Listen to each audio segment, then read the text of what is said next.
after chipping and watering the foundation and the pillars. A thick layer of mortar of cement and sand in the ratio of 1:6 mixed with water is applied.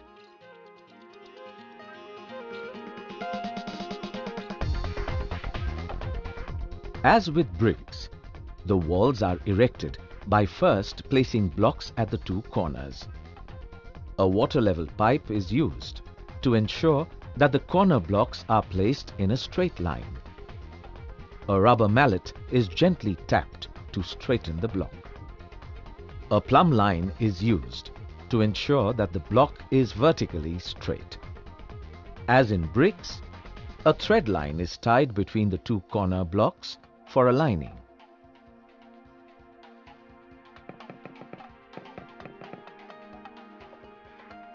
After applying mortar, blocks are then placed between the two corners.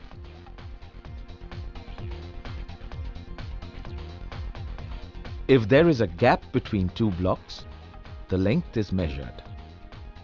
A major advantage of AAC blocks is that they are very flexible and can be cut into any shape or size perfectly with a normal hacksaw and the help of a marking triangle.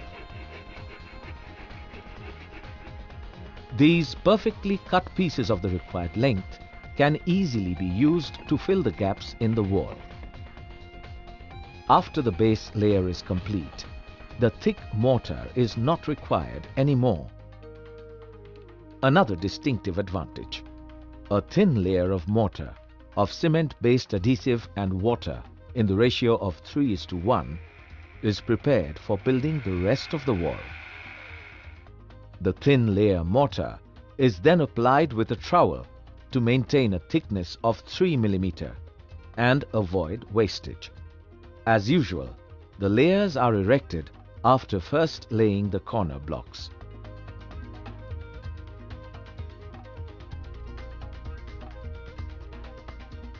Walls with AAC blocks can be built much more rapidly than red clay bricks because it is easier to handle due to its lightweight despite the large dimension.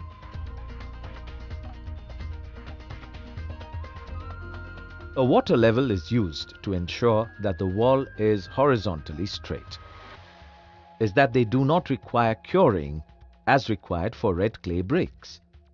Just a sprinkle of water is required before applying the thin layer of mortar.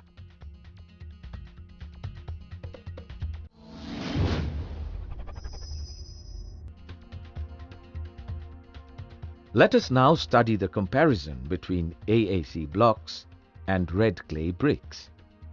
To fill an area from pillar to pillar of 10.5 feet by 8 feet, 585 bricks were used, whereas, amazingly, only 50 blocks were used to fill the same area.